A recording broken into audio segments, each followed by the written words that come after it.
welcome to the Petey Performance Podcast. Welcome back, guys. So it has turned out that I've done bi-weekly episodes this year for season 3, but it'll be good news for you guys that from next week we will be back with the weekly episodes and more guests. So you won't have to listen to me talk to myself all that much, but I will say that the solo episodes have been very well received. So I'm going to try and keep up the solo episodes going into the rest of the year. Today, I'm coming on to talk about grouping athletes and athlete archetypes in GAA. It's something that I've kind of touched on previously in my in-season, off-season and pre-season GAA episodes, S&C for GAA specifically, obviously, because that's my expertise. But I thought I'd go into a little bit more detail around how I group the athletes and why I group the athletes. It's something that probably was neglected and is still neglected from a lot of the athletes that I speak to. And it's understandably neglected as well, because strength and conditioning coaches only have so much time with athletes, especially at club level.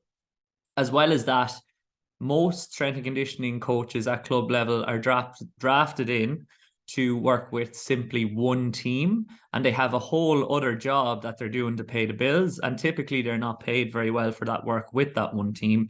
They might be only getting paid for one night's work, and then maybe out of goodness of their heart they're sending a program through to the team to do. Now, realistically, if you are actually bought into the team's results and their performances, then you should be sending them a program to do. But I can understand where they're coming from when they decide that, look, I am just going to pay, they're just paying me for my time, so I'm going to reserve the time that I'm working with them to just that hour. But at the same time, it is a bit negligent, and I do believe that it's quite a scarcity mindset. I think that if you provide more value to the team you're working with, they're going to see more value and gain more value from working with you. And then as a result of that, they'll be more likely to refer out and look for you to do more work with them, because they'll really see the results that you're bringing to them. And if you're just not giving the athletes a program to follow, and if you're just turning up with a random workout every week or every couple of weeks or whatever, there's not going to be great value in that, and they're not going to gain good results from it. And if you see your work as a part of your identity that you get a lot of well-being from, then you probably should be putting a little bit more effort into what you're doing, because you should be looking to guide the athletes and help the athletes to a new level of performance. You shouldn't be just seeing it as a means to an end in terms of paying the bills, even though at the end of the day it is. So I can see both sides of the coin, but I definitely fall on the other side of the coin, where I'm trying to provide the most value that I possibly can, sometimes to my detriment. Sometimes I go so far down the rabbit hole and so far into the weeds that I burn myself out and I neglect to focus on the things that really matter. But that being said, I think for a long time it's been a stock program that's been given to groups of teams, and it's like, follow this no matter what position you are, no matter what age you are, no matter what level you're at, no matter your physical performance levels, no matter your training age, no matter how long you've been in the system, no matter what you need to work on, everybody's going to follow this program and everybody's going to see the same benefit from this program. And we all know that that's not the way things work. So I have a number of different strategies that I use to try to solve that puzzle, solve that piece of the puzzle. Number one, I'd say, is the easiest strategy is when you write that program, you give ranges in terms of the reps and the sets and the loads that are being prescribed to the athlete, and then they can self-select what amount of volume they're going to get through in terms of reps and sets, and sometimes loads as well, depending on their level of recovery that day, depending on their level of readiness that day. That's the easiest way to do it, and I think most coaches should be doing that anyway. It shouldn't be just the way it used to be, where you must get through 5 sets of 5 on this day. You must get through 12 reps of 4 sets on this day on this exercise. And if you don't get through that, then you haven't completed the program. It's a failure. There's definitely exercises and there's definitely reps and there's definitely sets that are of higher importance than others in a training session. That's why I put bicep curls always at the end of the training session, because the lads will always want to get to the end of the training session then, and they'll be very, very efficient and effective in order to get through everything else to get to the end of the training session. But that's a slight tangent. So that's the number one thing. The number two thing then is to give and prescribe different variations and different options in terms of exercise selection for the athletes for each movement. Very, very simple thing to do. When I said to Jake Tura that I was doing that, and I think maybe it was Will Rattel as well, and it's something that I would have thought that Will would have been doing, and he probably is doing since, and he has so many variations and he has a good understanding of there's many ways to skin a cat, and it's not necessarily the specific movement that's going to elicit the adaptation, but the quality and the intensity that you bring to that movement. So I'd say he's doing it now. But at the time we spoke, he was kind of shocked to hear that I was prescribing variations and options in terms of exercise variations for each of my athletes, and they could select which option they wanted to do. And I've spoke about it previously as well, that typically with male athletes, from what I found, they will always want to change a couple of exercises to suit themselves within the session. And that's why that is available to them. And I don't mind, like, if you do a front squat, a back squat, a Zercher squat, a safety bar squat, a goblet squat, any number of things, I don't mind what option you pick. There's no best variation, but there is a best variation for you, in that the variation you believe you're going to be able to execute yourself, the variation that you enjoy doing, and the variation that you bring the most intent to. So select whatever one of those you want to pick, and then bring intent to that lift and to the sets that you're completing and the reps that you're completing of that lift. But I'm not going to get caught up in whether I want you to do a barbell split squat, a dumbbell split squat, a front foot elevated split squat, a step up, a step down, a single leg squat, etc. I'll leave that up to you. And then you're giving the athletes a level of autonomy that they might not be used to, and they're putting their program together for themselves to suit themselves. And then as a result, they're probably more likely to buy into it because you're less authoritative. On the other side of that, with female athletes, we often run into the issue that I will prescribe those selections and variations, and they'll often ask me, well, which is the best one to do? And they won't often be satisfied when I say the best one to do is the one that you enjoy doing the most. And they typically say, Peter, I don't enjoy doing any the most. And I say, well, that's fair enough. So just do this one. But yeah, like typically they want to be told which variation to do, and they're looking to you for direction a lot of the time. Whereas maybe it's something to do with psychology, that the male psychology believes that they know best, so they want to select what they're doing. But maybe it could be potentially as well that the female athletes are used to an authoritative coach or figure telling them what to do all the time, especially in the GAA, because especially the ladies and the girls I've worked with, they've said that they've dealt with a lot of authoritative coaches over through the years. And that's the old school way of coaching in the GAA. And I've spoken about how I think it is changing, but I do see now this year, my second year working with them, they are more comfortable selecting what variation they believe they want to do, and they're much more comfortable about standing out and skipping reps and sets, and they don't feel like they have to complete absolutely everything in the program if they're not able physically to complete it. They're kind of trying to grasp, or they kind of are grasping, that quality is better than quantity. Just because one person's perfect volume is a certain amount of volume, or their optimal volume that they should be getting through is a certain volume, doesn't mean that that's going to be the same for you. You might be a little bit older than them. They might be able to tolerate a little bit more volume. You might be playing at a county level as well. You might be playing for a couple of teams. You could be playing a couple of sports, as we've been through previously. So the minimal effective dose for you is going to be different to somebody else. That's just the way things are. And that's why we do need elements of individualization within our programming.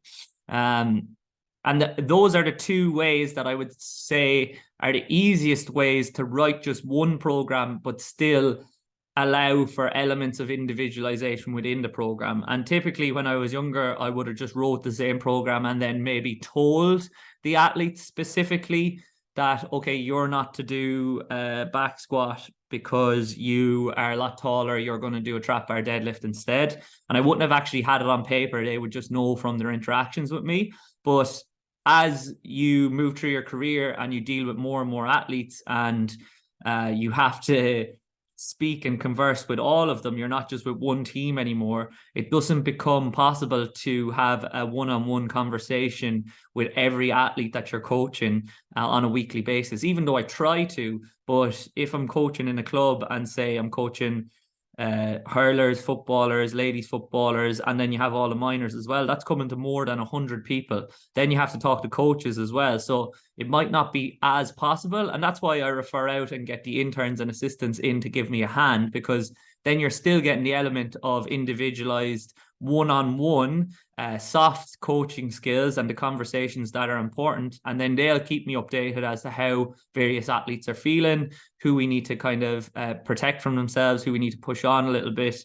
So yeah, many hands make light work, and that's how you do that. But that might not be at the utility of you as a coach, or it might not be the utility of your strength and conditioning coach. So they might be just writing one program. So the two aforementioned techniques are effective ways of making it a little bit more individualized. But what I also tend to do now, because I know that different athletes need different things, and I know I said I'd touch on archetypes, but it's kind of like the types of athletes that I see in the GAA typically.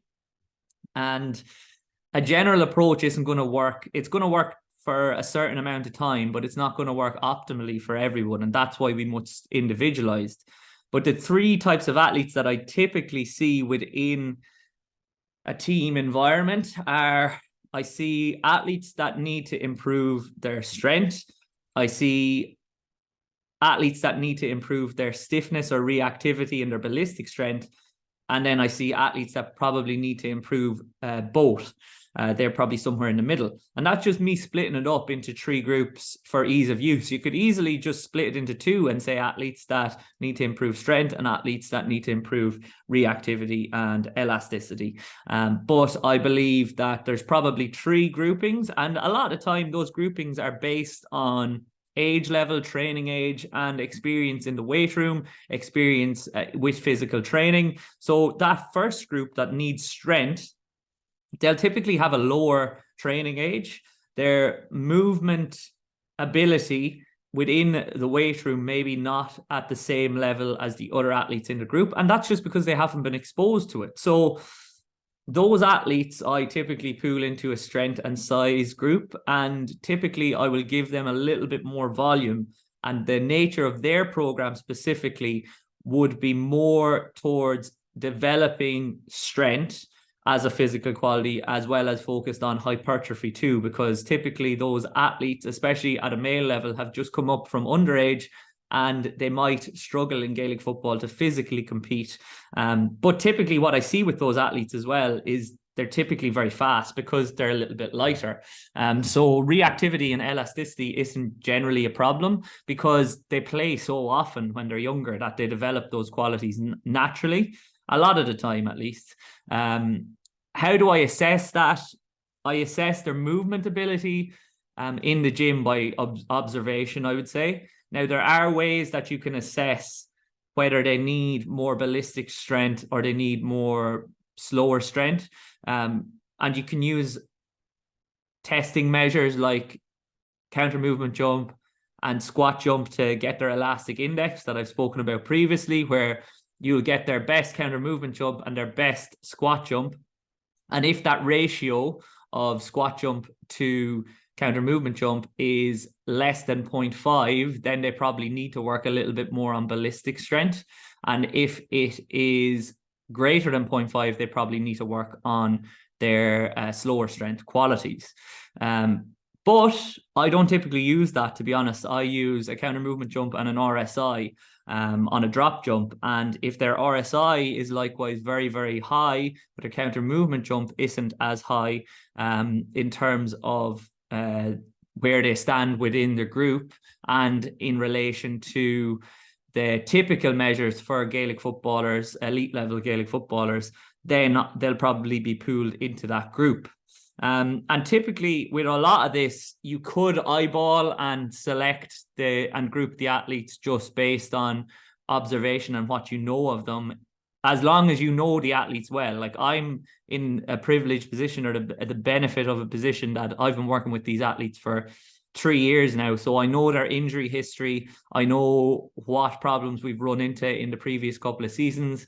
I know and have observed and coached a lot of the younger guys that have come up as well at a minor level too, and an under 21 level. So I know what their strengths are and I know what their weaknesses are generally. That doesn't mean that the strengths and weaknesses are what they perceive them to be, but they're what I perceive them to be. So then I'll fill them into those groups. And then the next group, typically that needs stiffness and reactivity, they're pretty strong and they typically have the highest training age, and they're typically the older guys in the group. And they're typically the guys that they're not going to get much more added benefit from working on maximal strength or slower strength. They probably do need to work a little bit more on ballistics. And they're also the guys that a lot of the time will run into tendinopathies like Achilles and patellar tendinopathies. And that's probably what's been holding them back. Sometimes hamstring tendinopathy as well. So as a result, in their programming, I'll focus a lot more on ballistic strength, and I'll put less of an emphasis on maximal strength and hypertrophy, because they're already probably pretty big if they've been amongst the group for a long time. They're pretty physical and strong on the field. Are we going to influence them positively by getting them stronger? We've probably squeezed the orange for as much juice as we can in terms of that quality. So maybe we need to focus on other things. So I'll give them a lot of extensive plyometrics, a lot of movement-based stuff that I'll probably steal from David Gray. And obviously I'll steal the plyos, and I'll do more yielding and deep tier plyos that I've stolen from Matt McInnes-Watson, as well as the extensive plyos, which are pretty general. I might steal from Altus. I'll do a lot of that stuff with them as well. And that will be more important than the strength qualities. So what you'll see with those two groups as well is that stiffness reactivity group, they are probably at risk of tendon injury more so than muscular injury, whereas the other group that needs strength, they might be at a higher risk of injury from muscular injuries. And I see in that group that needs strength, a lot of the time in that group of the younger athletes that come up, that a lot of them are at a high risk of hamstring injuries because they are pretty powerful already. They just don't have a good level of strength. So it's beneficial to give them enough training to develop their strength, hopefully, which will in time reduce their risk of injury, but enough strength that they're not going to slow down as well. And you don't want to put too much size on them too, because then they're going to be carrying more load and they might be at even increased risk of injury as well. So that group that needs strength and size, the first group, I typically see they have a very good max velocity, but their acceleration might not be as good. Whereas that second group that need the reactivity and they're strong already, they're typically good accelerators, but their max velocity might not be very good.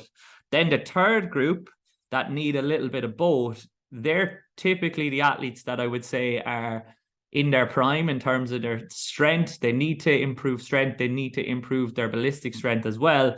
But I'm happy with the level that they're at already. So I call that my speed and power group because I have a bias towards speed. So I'm satisfied with their strength. I'm still going to focus on trying to develop it, but I think we're going to get more out of focusing on developing their power generation capabilities and their ability to generate force in high velocity movements than we will in slower velocity movements. That doesn't mean that we won't do them. As I've spoken about previously, we use a vertical integration approach. So we focus, or we try to develop all the qualities. It's just there's a specific emphasis on different ones, different stages of the season, and for different athletes.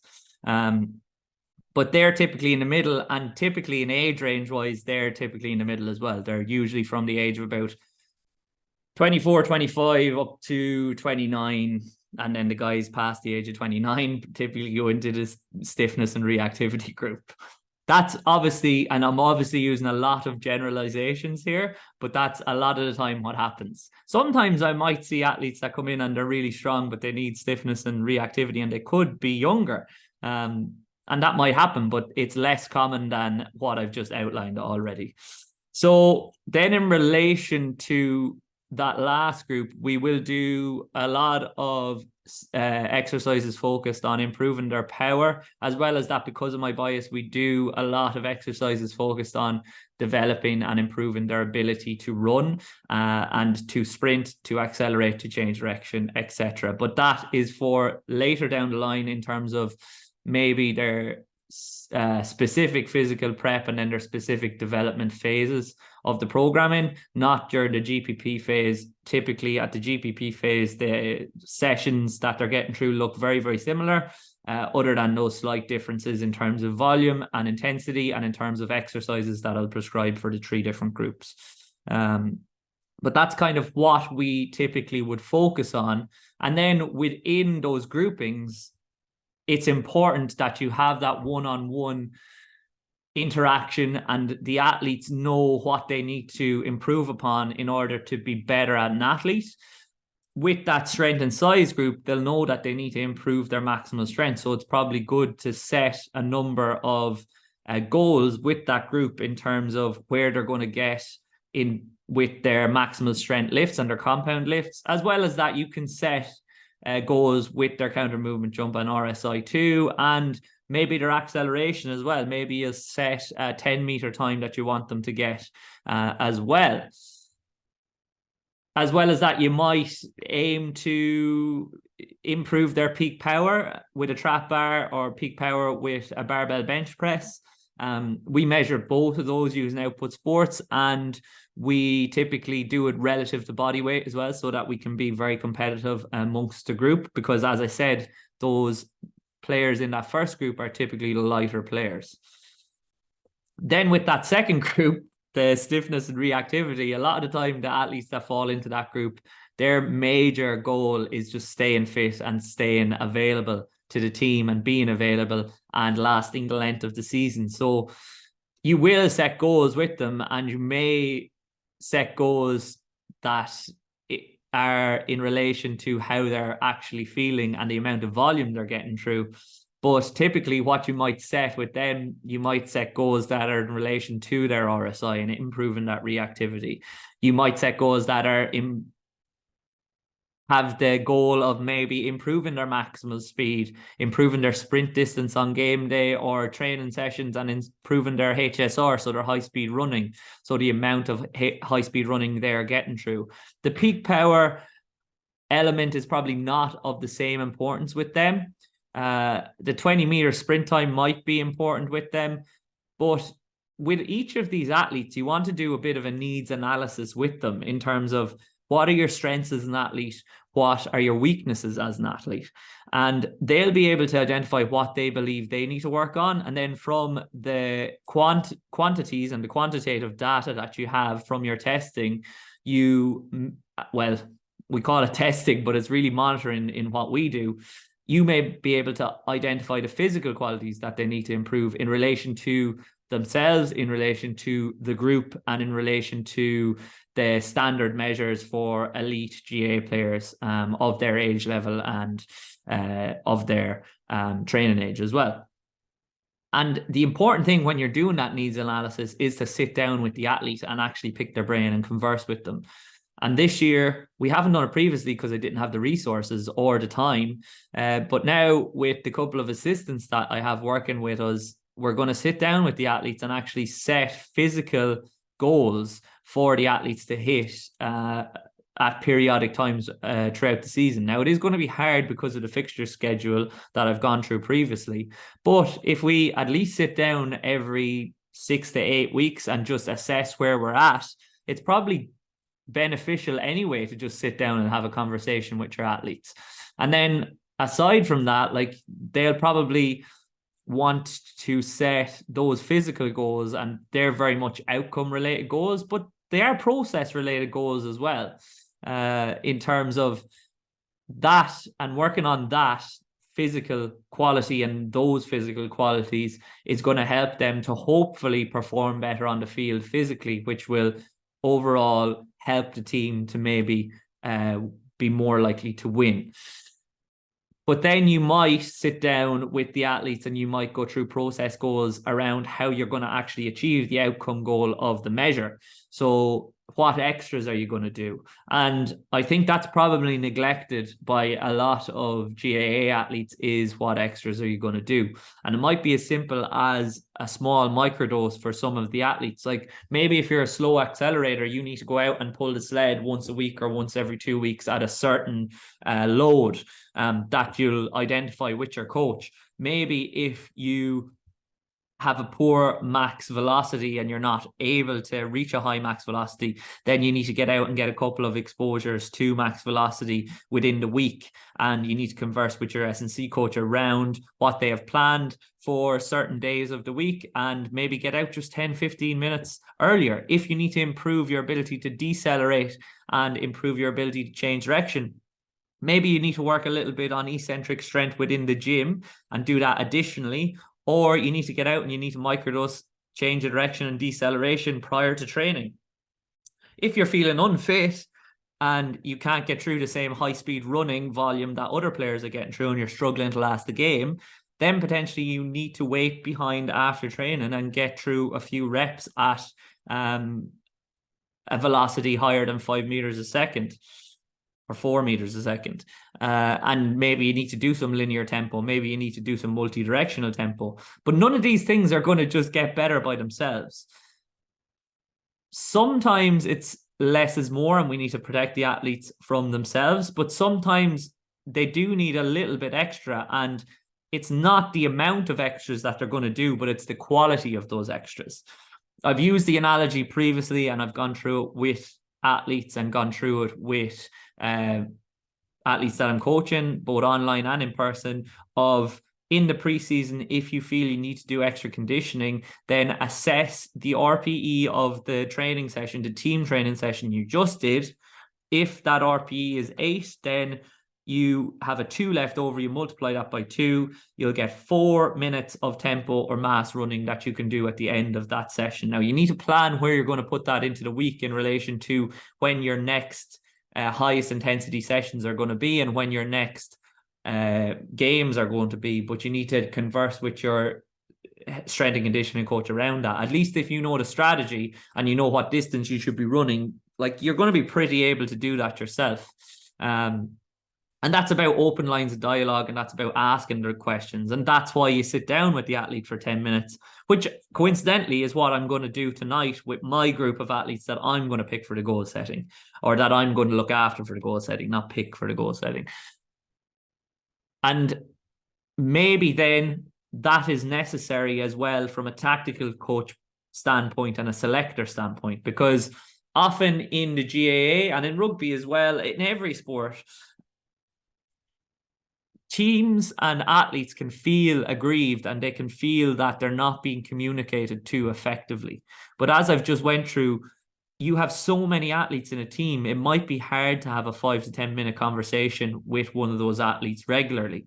So I think it would be beneficial for each selector or each coach amongst the team to have a pool of athletes that they're going to work on process goals, outcome goals, match day goals, and they're going to guide towards improved performance, or they're at least going to be holding accountable towards adhering to the habits and adhering to their process orientated goals, and the things that are going to get them there. And that coach might just be a sounding board, or they might be giving them specific instructions in terms of, you need to improve your tackle, you need to improve your ability to get around the field, you need to improve your ability to score from this scenario in this position, so you need to get out and you need to do 5 to 10 shots in this position under pressure once a week or once every 2 weeks or whatever. Very, very simple thing to do. But a lot of the time we don't have the organization within our coaching team to do so. And I don't think it has to be that regular that you're checking in with them. I think it's probably a positive thing to check in with them once a month. But as I said, every 4, 6, 8 weeks is probably fine to check in for a 10-minute conversation. What needs to go right with you in terms of your process?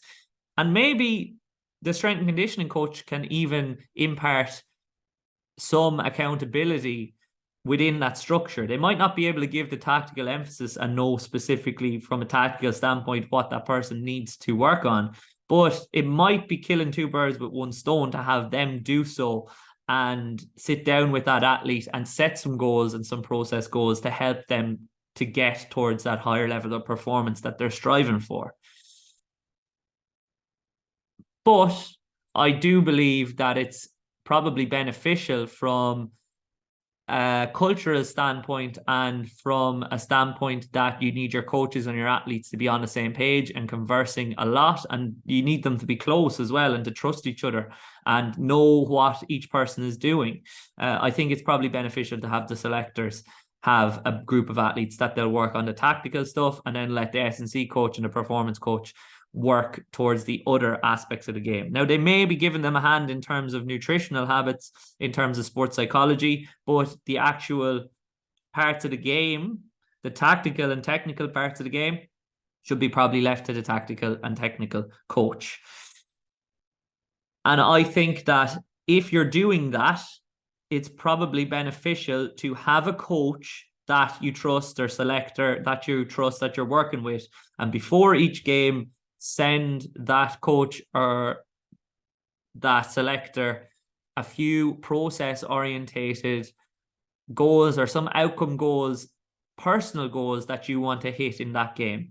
And I did this last year with a few of the athletes just because we didn't have the resources and availability to let the selectors do so and take over. I think we will be doing it this year. But maybe it's as simple as I want to make 6 tackles throughout the game. I want to make 2 blocks. I want to limit myself to no negative turnovers. I want to take 2 shots on. I want to get through this amount of high-speed running. I want to be this successful in terms of percentage with my kickouts. I want to be this successful in terms of percentage with my fielding and my catches and my marks. I want to score this amount. I want to limit my player that I'm marking to this amount of scores, etc., etc. And I think if you're picking like 2 or 3 of those in a game, it's going to give you an additional focus point. Hopefully what you're selecting is positive rather than negative. I know I said there no negative turnovers, and that's just something that I have seen athletes select, and I probably wouldn't go into the scarcity side of things. I'd probably go to an abundance side of things and frame it in a way that I'm not going to say no negative turnovers, which may breed a little bit of fear and anxiety. I might say I am going to get this amount of hand passes or this amount of kick passes. So it's a goal to strive for rather than something that if it happens, you're going to feel like, oh, it's black and white. I failed already. There's no point in continuing. Whereas if you're saying like no drop balls or no turnovers, or I'm going to limit my man or my woman that I'm marking to scoreless, it's probably not leaving any margin or room for error. So if they do score in the first 2 minutes, what are you going to do then?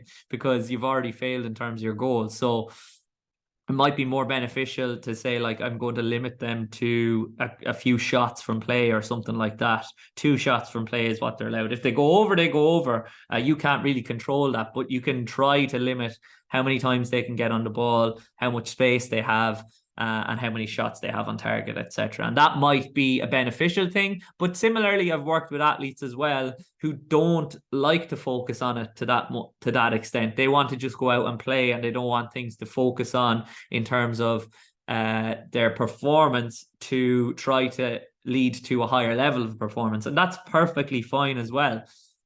The whole idea behind this episode, I suppose, is trying to cater for different personalities, different people within the one group. And if you're working with people, you need a people-centered approach, and it needs to be an individualized approach. That doesn't mean you have to write 30 different programs and you have to set 30 very different goals with each person. It just means you need to use a framework that allows for a little bit of autonomy within that framework. So you need to give the athletes the options, and you need to give them what they're needing, and you need to be able to have a dynamic environment in which you're able to be flexible in terms of your prescription of exercises, prescription of extra work, prescription of what the athlete needs to do, and you're being what each athlete needs at the time that they need it. So you might be a different coach for each athlete, and you'll have different focus points for each athlete, and you'll use different language and different levels of communication and different ways to communicate with each athlete. And if you're a good coach, you're probably doing this already unbeknownst to yourself. So it's probably just putting a little bit more structure to what you're doing. So again, I hope you enjoyed my ramblings today about fitting athletes into groups. That's probably the way that I do it. And as you can see, it doesn't take that much time and effort, and it's not that much additional effort after I've written the initial program. And if I write the program that way, then it's very, very simple. I know that you might not have the same resources, time, help, and guidance that I do, but at least if I give you the ideas and the framework of how to do it, then you'll be more likely to be able to do it than not if I didn't give them to you. So again, I hope I've provided some value to you guys with that episode. I hope it's a little bit clearer, a little bit more clear than it is murky, let's say. And I hope you enjoyed it. And remember, if you did enjoy it, please like it, share it, and send it.